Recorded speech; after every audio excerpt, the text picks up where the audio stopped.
All right, so tonight we've got with us Joel Salatin. He calls himself a Christian, Libertarian, Environmentalist, Capitalist, Lunatic Farmer. Actually, some call him the most popular farmer in the world, the high priest of the pasture.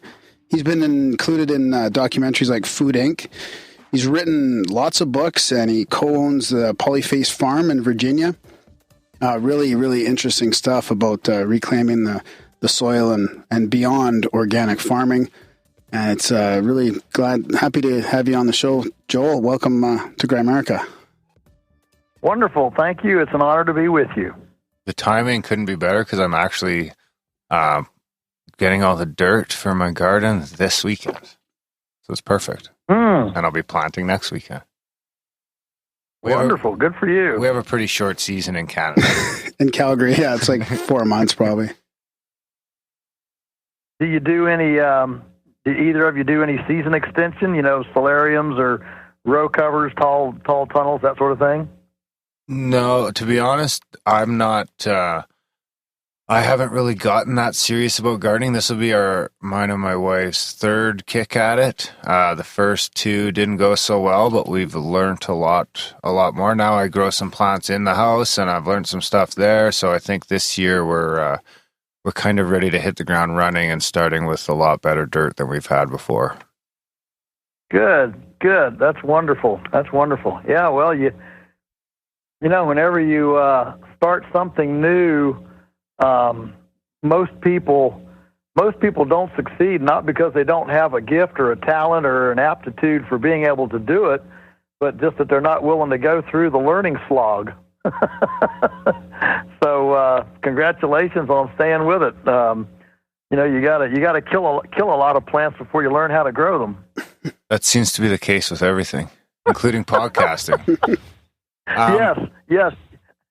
So I suppose to start, you've got your 10 books and all these things about farming, and I think most of our listeners know there's a problem with the agricultural system. But I was thinking maybe you could kind of give us a quick rundown of why a guy like you needs to be around right now and what we've got so wrong. Oh wow, that's a good opener. I would just start with the point that our current food system is depleting the commons, depleting our resource base, both in terms of potable water, breathable air, soil.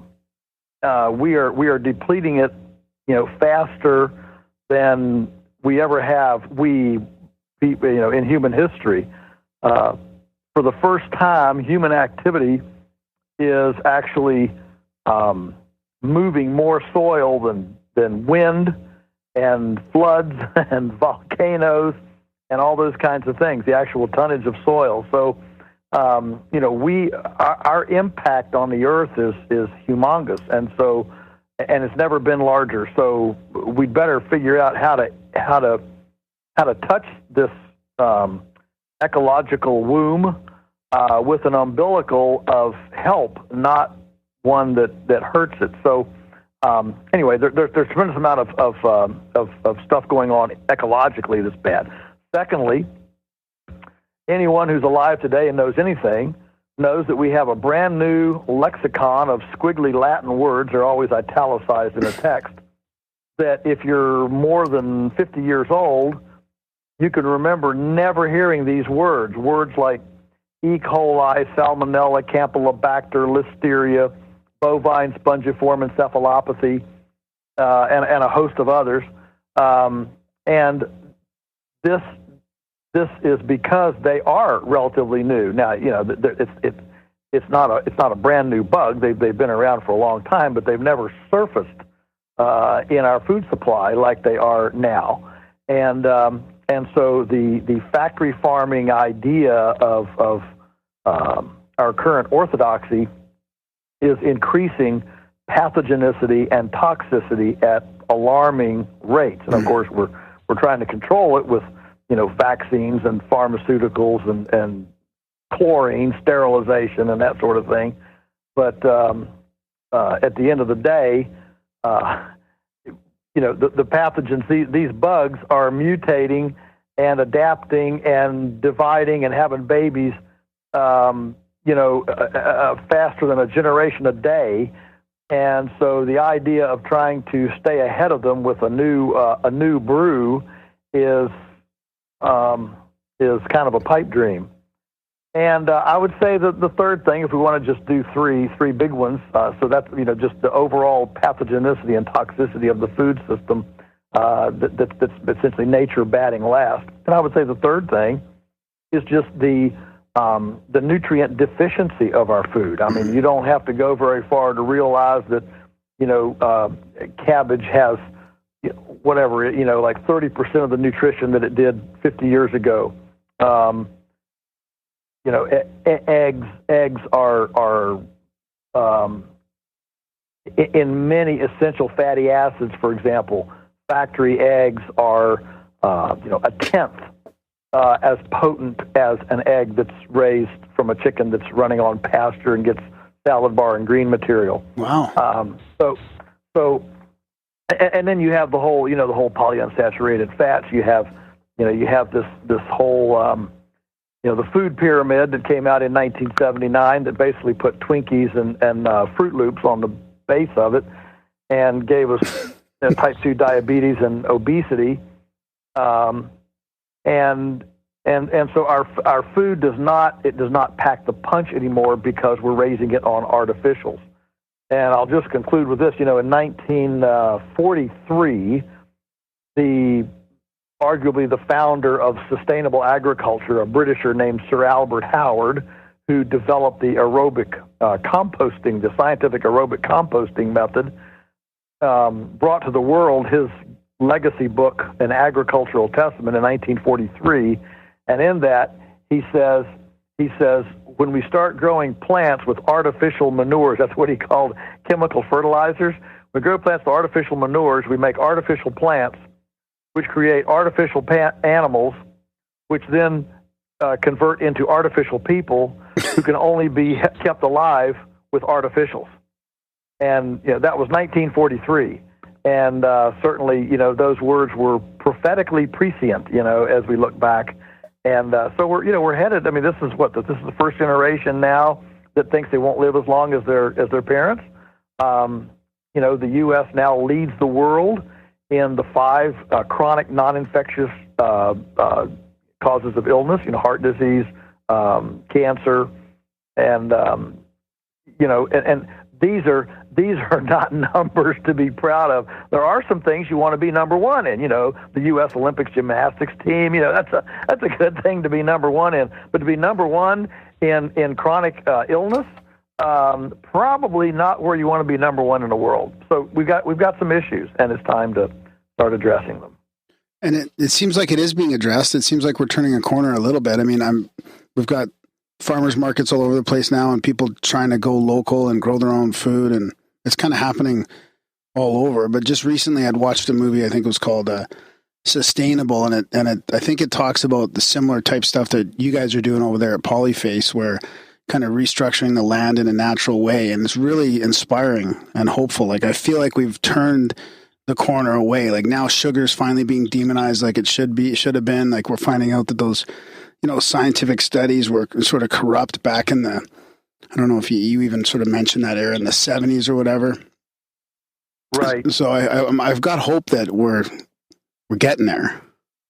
Yeah. The official safe tolerance level for hydrogenated vegetable oil is 0.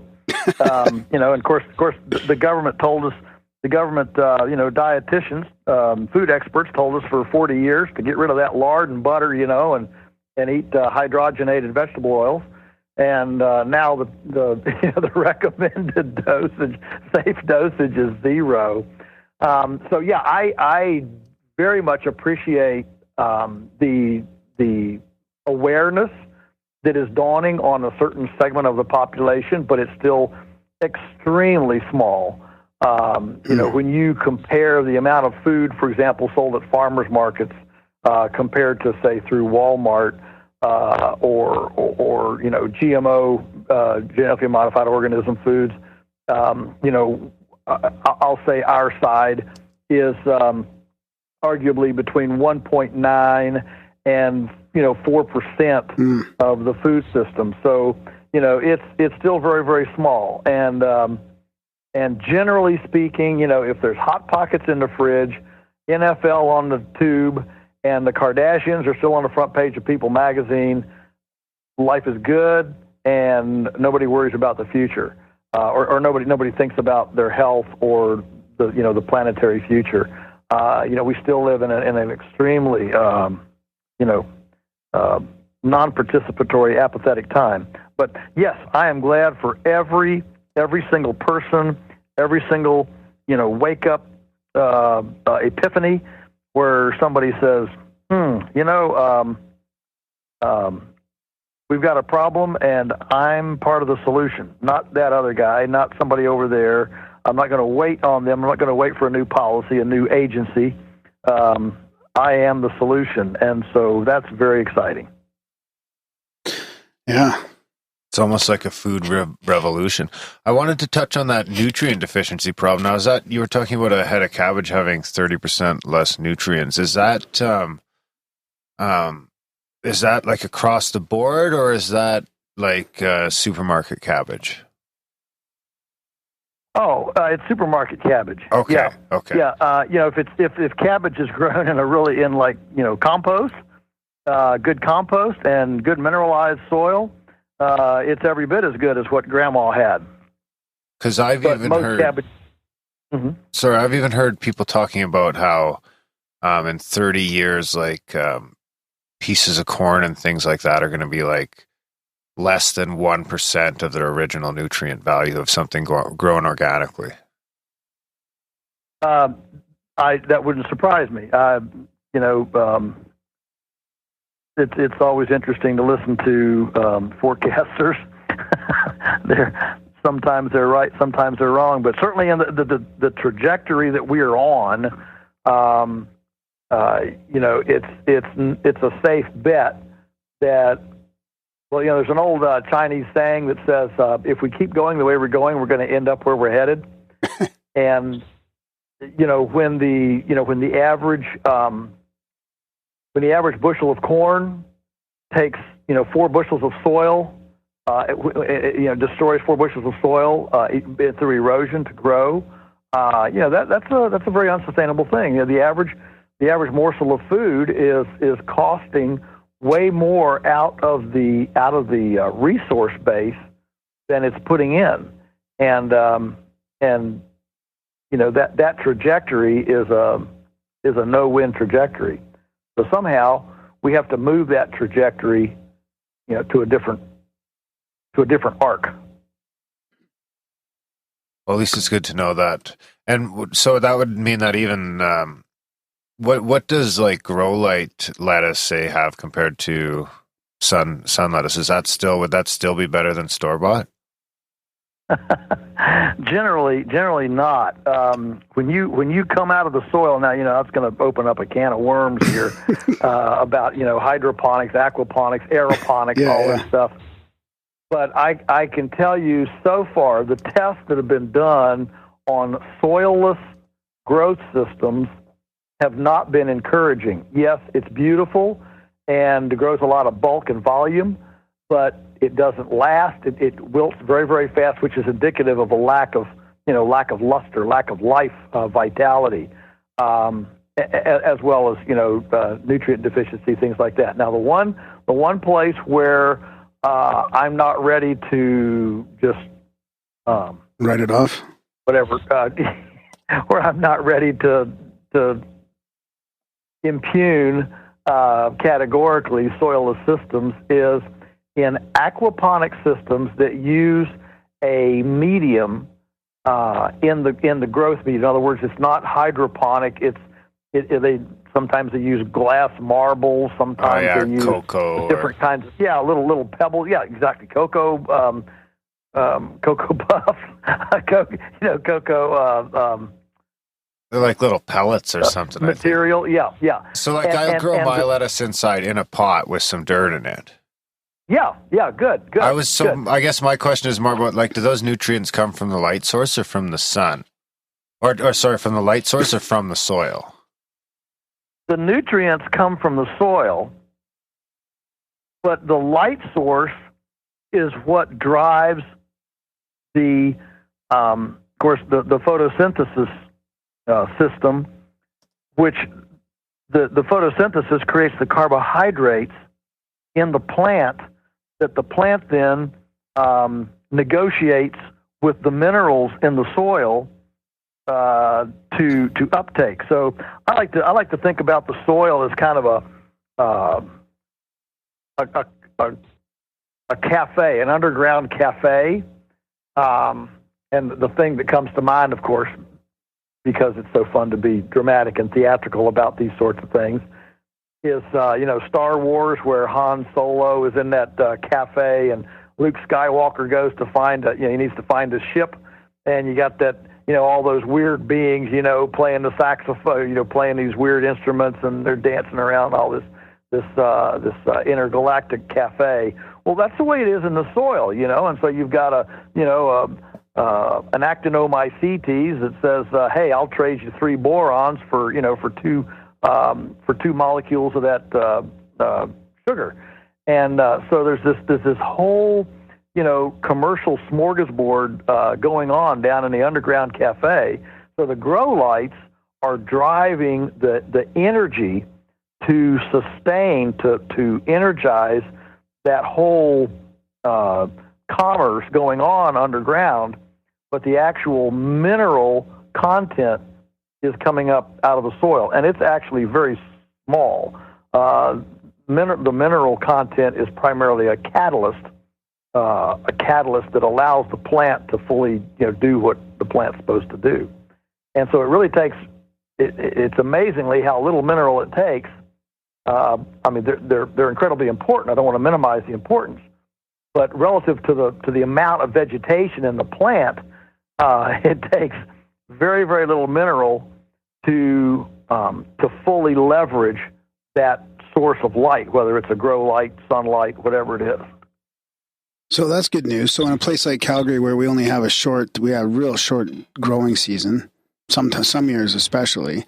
So what you're saying is if we're going to do it inside, it's not too bad doing it with 3 little 14-inch pots and a 200-watt LED light. I've got more lettuce than I can eat. Yeah. Yes, absolutely. Good for you. And the technology for that is certainly coming on. And that's one of the fun things of being in this space, in this movement, is enjoying the this kind of, from LED technology to little hanging plants and vertical gardens where you take you can purchase these kits, or like a PVC pipe, you pack it full of compost, it's got pockets in it, and you can grow all of your herbs in this little 6-inch by 3 foot tall piece of PVC pipe. We have an actual 55-gallon plastic barrel here by our sales building on the farm. It's got, I think it's 54 pockets in it, and the amount, and you just pack it full of soil and compost, and it's got a place where you can water it, and a hole in the bottom where you can catch the water out the bottom and pour it back in, so you just keep recycling the water through. But that thing, you can grow an incredible number of plants in the pockets in that little plastic barrel. So there was a guy read about a guy, I think it was Kenya, it was in Africa, I think it was Kenya, where he went down and got a bunch of old used 24-inch diameter culverts. And he took a torch and knocked pockets in them, and he stood them up, cut them 12 feet long, stood them up on end, packed them full of compost, and planted broccoli in there. And he was growing the equivalent of, I think it was something like 25 acres of broccoli in 1 acre, because they were along these vertical tubes. And there's a lot of that kind of intensity that can be done, in your house in a very small space, and it's pretty cool. Yeah, I just worry about the lighting because, as far as even how LEDs affect us, right? They're finding that there's a frequency and that we have to, it affects our brain and our vision to try and keep up with that frequency, right? Like, so I'm worried about natural lighting, right? Because when I come out of there, everything's kind of green looking. Yeah. But it's not like I'm spending more than 10 minutes in that room a day. No, but if it's not good for us, is it good for plants? That's kind of my thing, right? Like, well, CO2 is good for plants. Yeah. Well, there are full spectrum lights. And full spectrum lighting. You're getting a little bit beyond my pay grade here, but I can assure you that those kinds of questions, there are answers out there, and I know that full spectrum light, which supposedly completely mimics all the short waves, long waves, and color spectrum of sunlight. There's a lot of work that's been done in this. They're available, and you can do it. But beyond that, remember, in Calgary, here's the thing. You guys talking about how it's, you don't have that much light, I was just up in I just spent a week in Alaska 2 weeks ago, and I was in Alaska. Now get this, 2 weeks ago in Alaska. So that would have been May the. So the beginning of May. The 8th. Yeah, the beginning of May in Fairbanks, which is north of Anchorage, and I visited a farm there that had already had tomatoes on tomato vines in a greenhouse. And it was, it was super insulated, built into the side of a hill, so it was partially underground, which gave it a lot of insulation capacity. Had a wood stove in there with water pipes that ran through the planting bed. So you have these planting boxes, big, coffin, the size of coffins, with two hot water tubes running through them. The water just circulates and keeps their toes warm. And 1st of May in Fairbanks, she had 5 foot tall tomatoes, and so the beauty of places like Calgary, places in the north, is yes, there are dark times, but when the sun does start coming, the amount of daylight is incredible. I mean, it was daylight at midnight. It was light enough to see it still at midnight, and then at 4 o'clock in the morning. So my point is that you get the same amount of daylight we get here in Virginia. It's just compressed. Yeah. So the trick is to have your have your infrastructure, your ducks in a row, we'd call it, so that when that light really starts coming, you can leverage it and capitalize on all that light, and you can grow just as much as we can in a shorter period of time. In a shorter period of time. That's why in Alaska they grow 8-pound heads of cabbage in 4 weeks. Why? Because they get the amount of daylight that we get. They get it in 4 weeks. What it takes us 8 weeks to get. So it's easy to look at the limitations. But I would encourage you to look at the opportunity and realize that there's a lot that can be done there, because there is a high light period. And then what you do is, when you are able to grow so much stuff so fast, then you preserve it, whether it's dehydration or canning or smoking or whatever. Freezing, but you preserve it then, and you create your larder. That's a word we don't hear much anymore, larder. But you create your own larder for the off season, and that's how all of our ancestors did it. And it's hard for us to imagine a day before the supermarket, but supermarkets really only came in about 1945, 46, and so there was a whole lot of human civilizational activity before 1945, 46, before the supermarket. So, it can be done. Yeah, that's a good point. Who did we have on who was talking about those domes that if you dig down 10 feet and if you dug down 10 feet, you could plant with a dome over it and it'd be okay too? Yeah, Richard Miller, I think, and he was selling the geodesic or installing the geodesic domes that are half buried, like a greenhouse dome. Yeah. The earth sheltered greenhouse. But you're taking the thermal heat of the earth, which everywhere, you go down 10 or 12 feet, it's roughly there's a little difference in temperature between the tropics and Calgary, but not a whole lot. And so you get down there at a certain point, and it's in the 50-degree range. Well, from 50 degrees, I mean, there's stuff that'll actually grow at 50 degrees. Hardy lettuce and cabbage and things like that.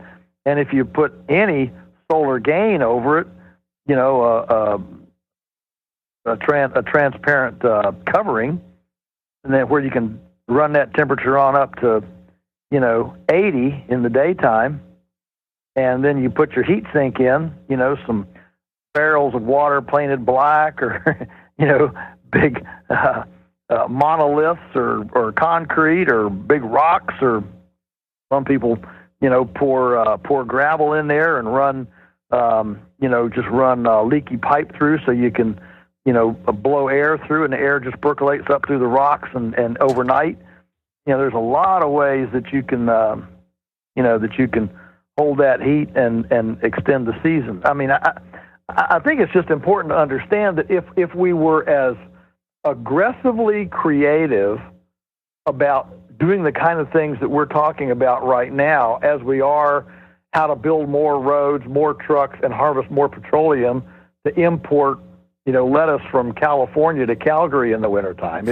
If we changed our focus and did the same level of innovation, creativity, and entrepreneurism in what we've just been talking about, as opposed to our current orthodoxy, it would be hard for us right now to imagine what the future could look like. Yeah, I want to talk about that a little bit, about how you did that at Polyface. Like before we run out of time here, like I watched your little your video on the website and all that, and it's really fascinating how you reclaim the land. I don't know even what you would call it specifically, but how you naturally move the animals around, and it's all grass fed stuff, and the soil gets better and everything. Like you're basically redoing the whole area to be the sustainable farm with meat and vegetables and stuff. Everybody right? used to do it, right? Well, yeah. I mean, what we're doing is we're looking at the patterns of nature and saying, well, how did nature build soil? And when you look at the most fertile soils of the planet, whether it's the pampas in Argentina, the steppes of Mongolia, the middle of Canada and America, these tremendous fertile soils. These are the most fertile soils of the world, and what built them was not forests, and it was not bushes or shrubs. It was prairies and herbivores with predators and a whole series of things, birds and all that. Mm-hmm. But this was not built with John Deere plows and 10-10-10 chemical fertilizer and Roundup.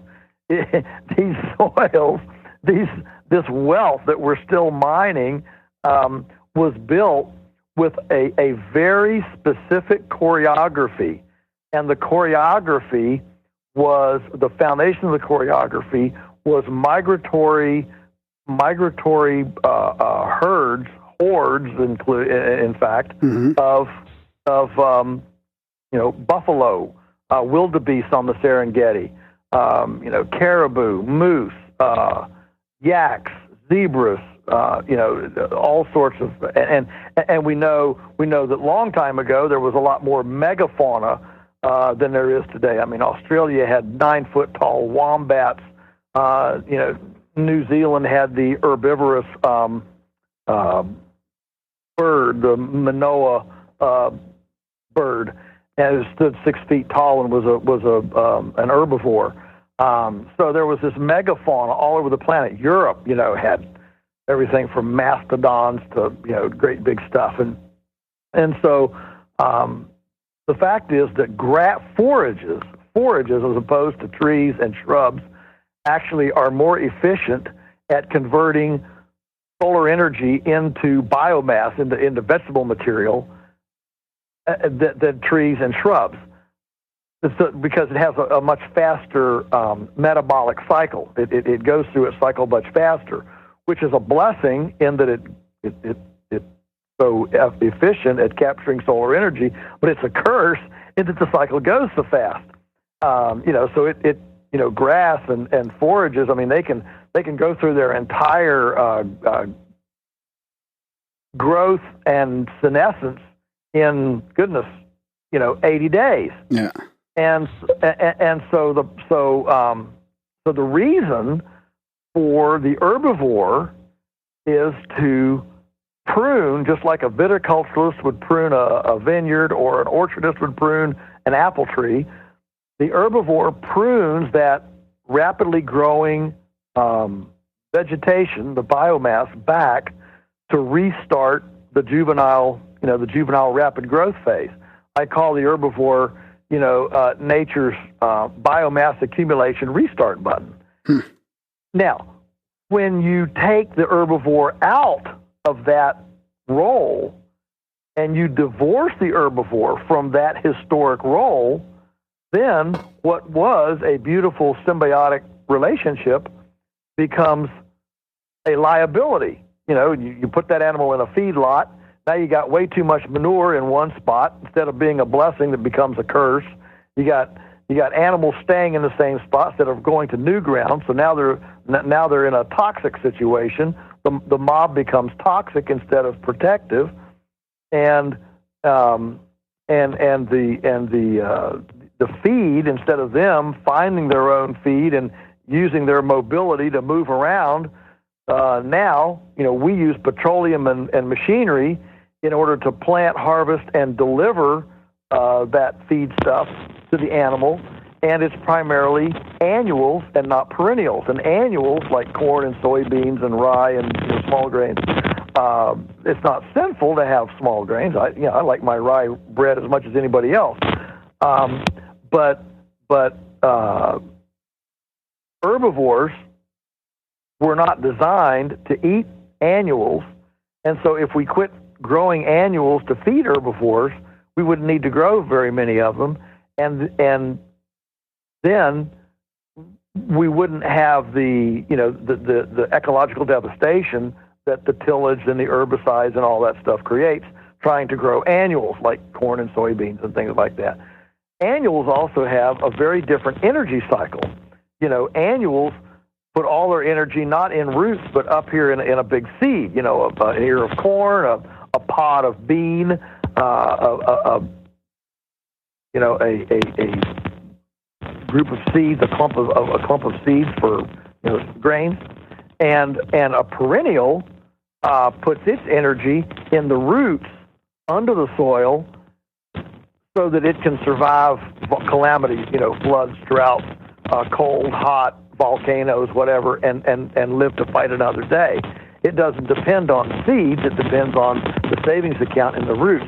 And because the annuals put their energy above the ground and the perennials put their energy below the ground, that's why perennials build soil so much faster than annuals, is because they are soil builders rather than soil extractors.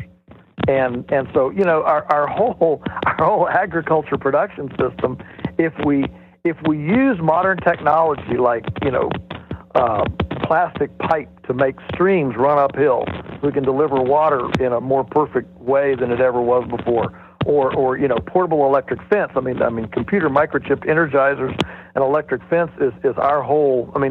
That allows us to put a steering wheel and an accelerator and a brake on that four-legged pruner. Those herbivores around the landscape as precisely as you can a zero-turn mower on a golf course.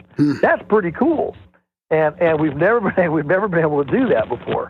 So this is not about Luddites and anti-technology. It's about using the technology to caress and massage those great choreographies that we see nature using in building symbiotic, complex relationships with plants and animals, and the sheer production that nature's able to do. It's pretty cool. Yeah. That's kind of what I was going to ask you about is the difference between what we knew from our ancestors and from the way it used to be done compared to the technology or the new techniques that you've used to enhance that, and how much did you learn? Like, how much did you figure out on your own compared to learning from history books or specific lessons on farming? And then I just want to make a note as well. I think your mic or your phone is scratchy or something's going on with your. Are you cordless? No, I'm on a landline. Oh, it sounds good now. But yeah, it sounds better now. Good now. Sure. Yeah. All right. Might have just wiggled something. Yeah. It sounds good now. So. Sounds good now. Maybe that wire was loose or something. Yeah. Yeah. All right. I just shoved everything in good, so we'll see if it goes okay. Yeah. So where did I learn all this stuff? Well, I'm a voracious reader, and of course, I had a dad who was a genius. You know how they say the older you get, the smarter your dad was, and so that's where I am. And maybe someday my kids will say that about me too. I don't know, but anyway, he was way ahead of his time. We always said he was organic before Rachel Carson wrote Silent Spring, and his dad, my grandfather, was a charter subscriber to Rodale's Organic Gardening and Farming magazine when it first came out, and he invented the term organic back in 1949. So I have this wonderful family legacy of being, a heretic, and so I stand on the shoulders of great people, and then I've read a lot. I've visited a lot of farms, and we've as we started at the top of the program, we've killed a lot of plants. We've made a lot of mistakes, but we've been at it long enough to have punched through some of that, the learning curve. And we certainly don't know everything. We learn things every day, but we know enough that the production risk is pretty low now, and we know how to produce this stuff without vaccines, without chemicals, without pharmaceuticals, and it's really quite exciting. Wow. And you're probably able to do that sustainably. Well, I was wondering more about like the cost implications of you compared to a factory farm, like at the cash register. Sure. Price is always a funny thing. So let's break it down a couple ways. I mean, first of all, I'm sure you've read the term externalized costs.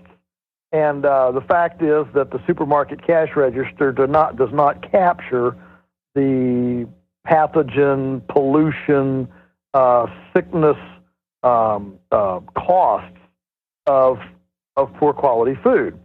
And so when our price at the cash register is higher, there's no pollution cleanup after our food. There's no, you're not going to get diarrhea, from our food. You're not going to, these things. And so all of our cost is paid for at the cash register, including a living wage, which, that's more and more a situation that's critical in our country. Anytime people start talking about changing immigration and that sort of thing, the agriculture community goes ballistic because, half of the work in agriculture is done by very, very cheap foreign labor. And I don't want to get into, a tangent on that, but all I'm saying is, if you want a food system that hires your neighbors, you have to pay for it at the cash register. You can't have the cheapest food policy and have, a different kinds of wage situation. So that's one element. Secondly, the best way to drop your cost is to get in your kitchen. And this is what people aren't doing anymore. They're buying convenience.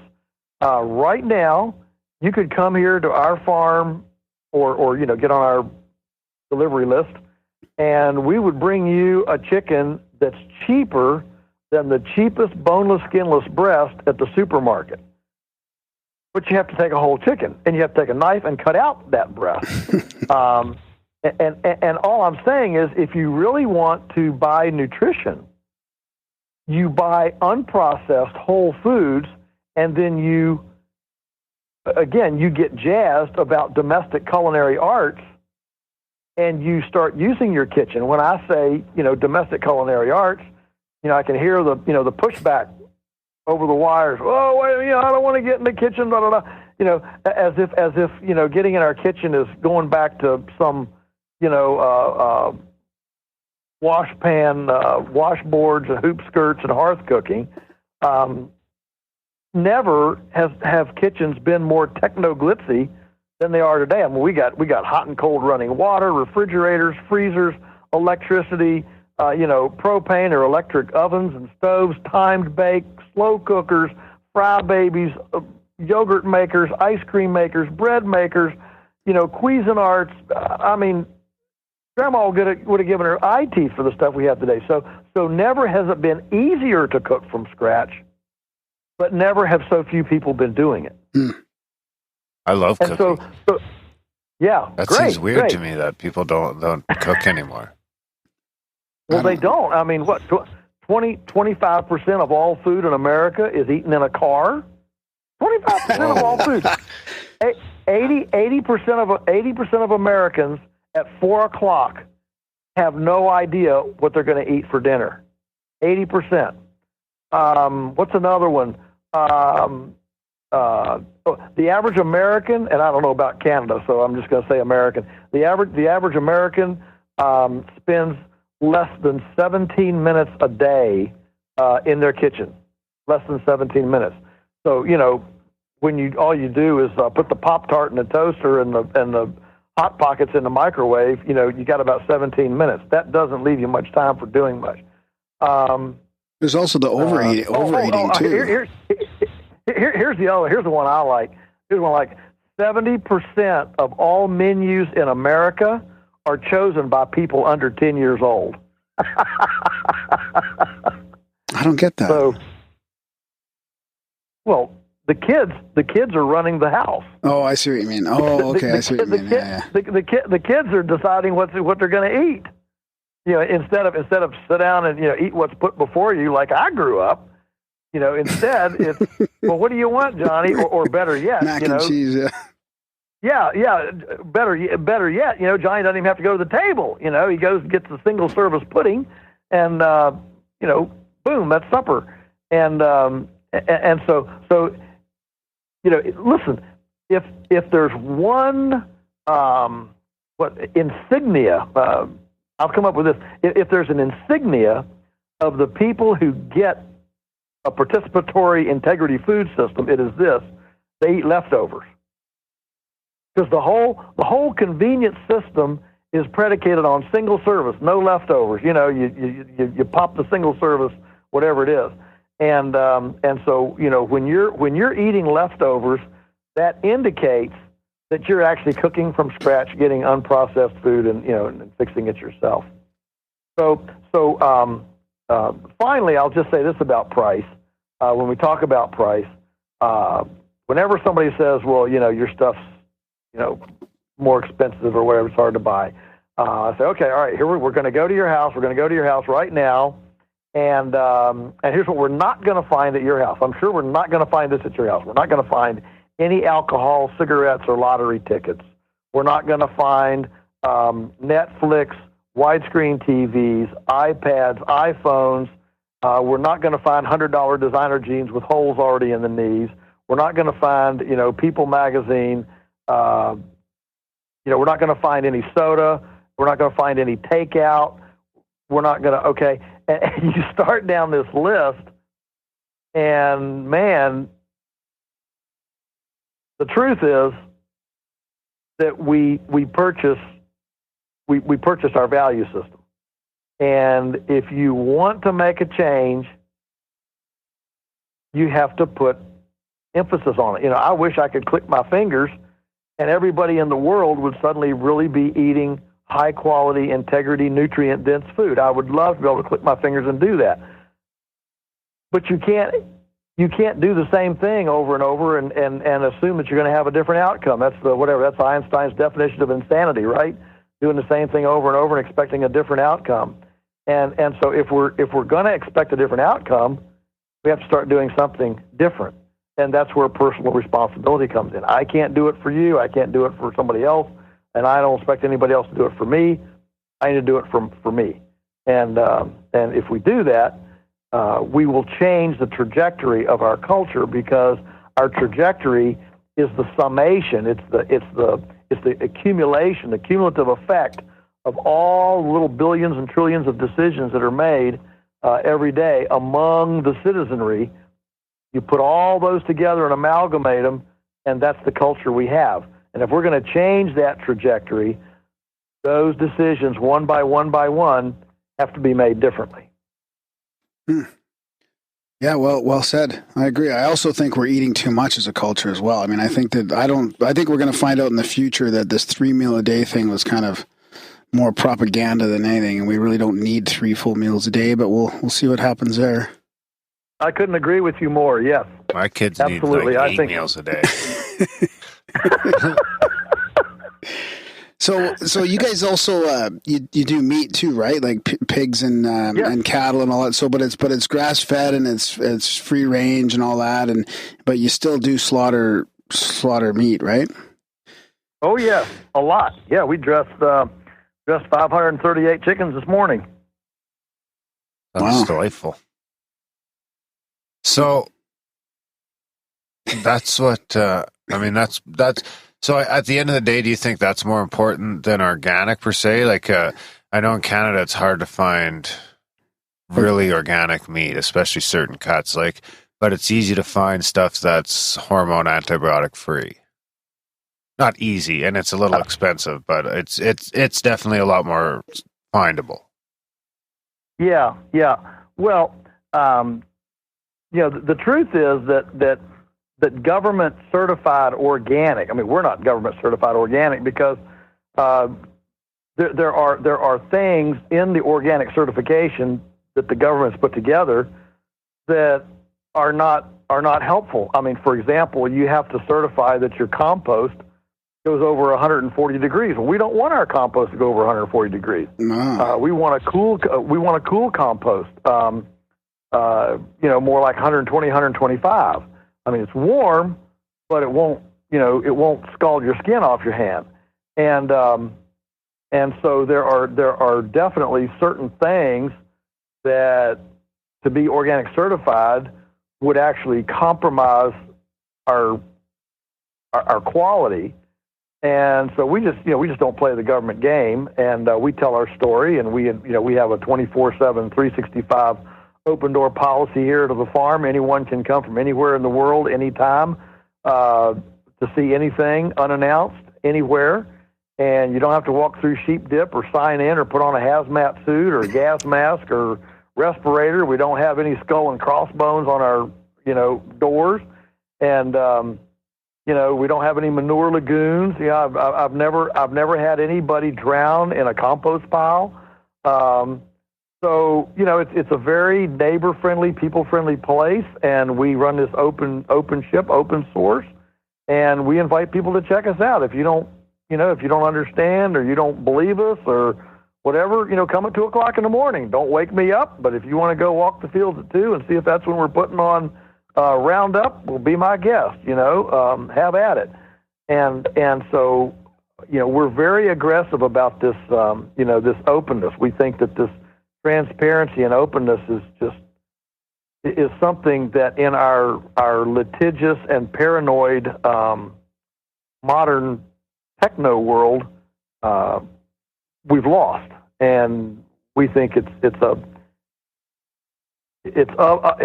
ultimately people centricity people centricity actually, is the secret to bringing back integrity. So we don't play the certification games, and one of the reasons that organic can be difficult is because of all the paperwork, and so a lot of small producers, frankly, don't have the time or the energy or the stomach to deal with all the paperwork, and so we do our alternative marketing, tell our story, take our pictures, invite people out, and that's our certification. We always tell people we're customer certified. That's the highest certification you can have. No doubt. Yeah, that's fantastic. Speaking of Roundup, have you heard that story about that Oregon farm that yes. Yeah. Something that the officials are threatening to seize 2,000 acres and spraying it with Roundup? Like, what the fuck? Yeah. It's Azure Farms. Yeah. If anybody wants to look it up, they can Google Azure Farms. They've been organic for 17 years. Uh-huh. One of the largest organic farms in the country. And what they've got is I don't know all the details, but apparently there's a weed or two that they have, that everybody has out there, and they refuse to spray for it. I'm confident that their population of this particular weed or weeds is probably no more than anybody else who does spray. It's just the idea that they don't spray, and so they're the heretic. The orthodoxy is that you spray for this stuff, and this is certainly crossing a fine line here between tyranny and liberty. Mm-hmm. When the culture uses the point of a gun to come to you and tell you have to apply an herbicide on a weed, that's kind of your fist hitting my nose, I think. And seems like food's another one of those industries now that just it's time for a pushback. If we don't push back now, it'll just be lost forever. Right. And so, in my view, what's happening to Azure Farms out there, I wrote my letter to the judge, and I hope other people do as well. The hearing's going to be May 22, but yeah, this is back to, the Inquisition and the heretics that won't toe the orthodox line. We put them on the rack and then we burn them at the stake.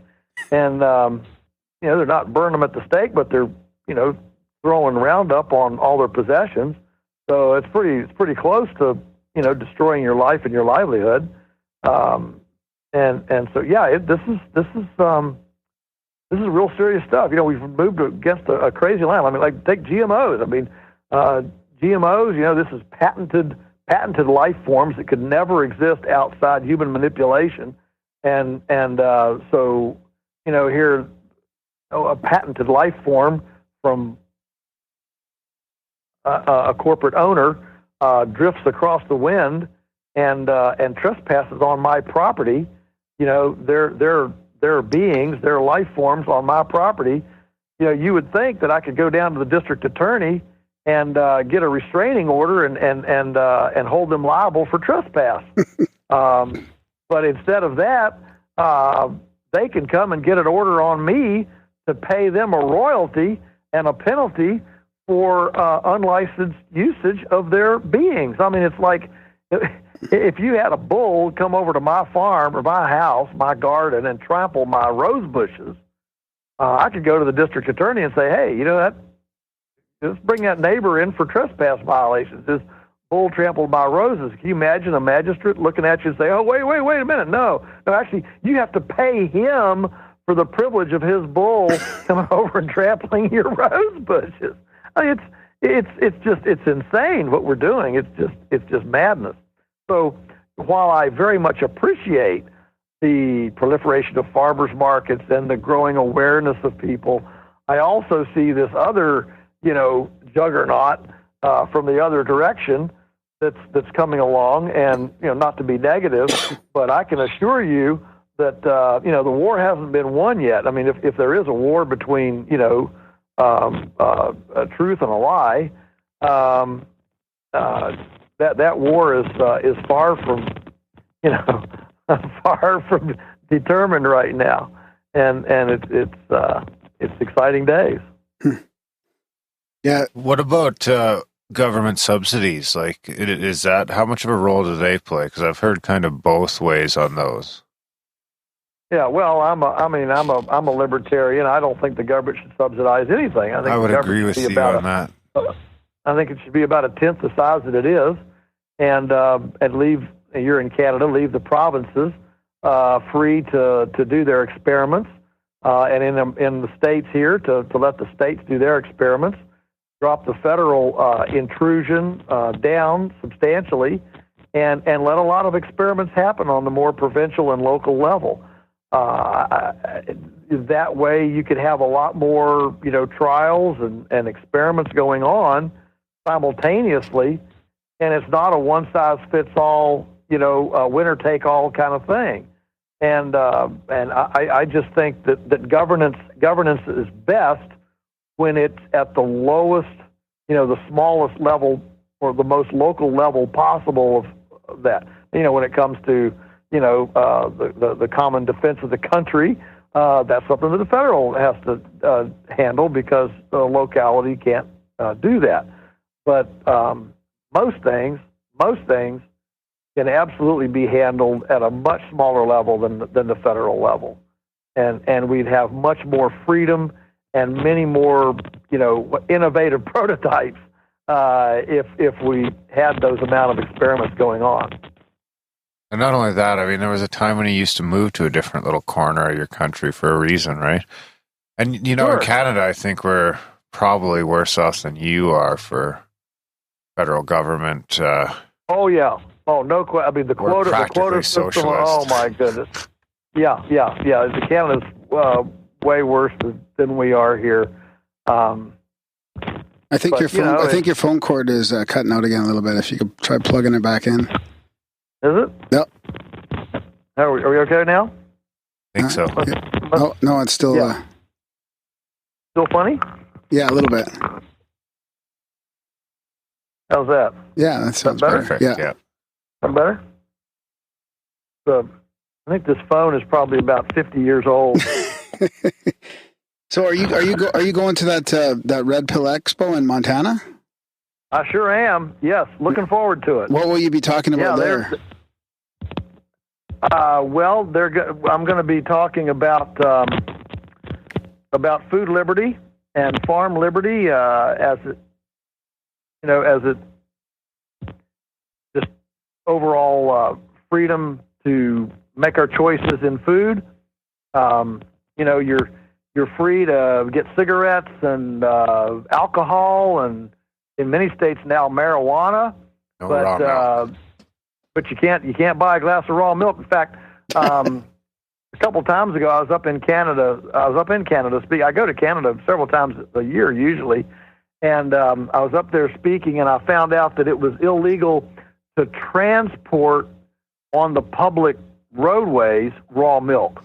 Well, I didn't know that, but I had spoken at this conference in Edmonton or something, and a lady came up with a little cooler and a towel and gave me a quart of raw milk. People do this, when I travel, and I took it back to the and so I said thanks and kept it on the table. I was signing autographs, books, and so we got done and got in the car to go back to the hotel, and I had this glass of raw milk, and that's when my host told me that that it was illegal to transport. Now, he took me to the hotel, and I drank it all down. But I thought, wouldn't that be hilarious if we got stopped by a cop and I got thrown in jail? American farmer gets thrown in jail in Canada for transporting raw milk to his hotel room. That would be. It'd almost be worth it. It'd almost be worth it to do that. Absolutely. I was looking around. I was hoping we could do something, to attract the cop, and so it would happen. I mean, that'd make a. Well, you could write about that for days, man. I got a raw milk guy in Manitoba. I don't have a raw milk guy in Alberta, actually. So if you're in Alberta and you have raw milk. Oh, Michael has a raw milk guy, yeah. Of course he does. So what else are you planning on doing in the future here then? How are you going to keep spreading this message? You might go to the conference, right? I might go to the conference. Yeah, I might see you down there, Joel. I'm not sure. Michael was going to go too, but he might not be coming. We'll see. Great. I hope you do. Yeah. So, well, I mean, I continue to travel and write, and of course, I'm still very much a farmer. I'm here 2/3 of the time. I'm sitting here right now at the desk with grease all over my hands because I got the hay baler ready to go today. We're going to bale our first hay tomorrow. Chicken blood all over you? Yeah. I butchered those chickens this morning, and so I think I got most of that cleaned off. But I've got another book coming out in August, and an exciting project. I've just finished with my daughter, who's quite a gifted little artist. She's not little. She's short, but she's not. Anyway, she's 30. All right. My daughter and I have just finished our first children's book. The title is Patrick Pigeon's Great Grass Adventure with Greg the Grass Farmer. And what we've tried to do is take these concepts of biomass and pruning and put them in language that a 4 to 7 year old can understand, make an interesting story with good illustrations, and bring some of these concepts to kids. And so that's going to come out by the 1st of August. So we're pretty excited about that.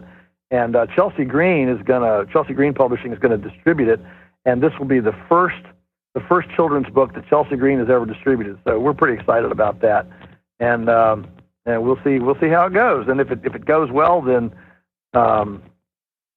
we can imagine numerous additional things that this Patrick Pigeon could watch Greg the Grass Farmer do.